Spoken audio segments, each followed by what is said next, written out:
आणि राज्याचे उपमुख्यमंत्री एकनाथ शिंदे कार्यक्रमासाठी हेलिकॉप्टरनं मुरबाडला जायला निघाले होते आणि मुरबाडला जाताना वादळाचा अचानक आलेल्या पावसाचा त्यांच्या विमान प्रवासाला मोठा फटका बसला।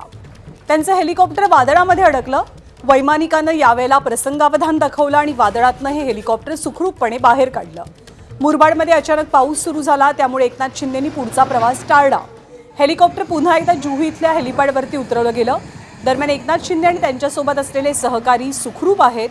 महालक्ष्मी रेस्कोर्सवरनं हे हेलिकॉप्टर मुरबाडला निघालेलं होतं।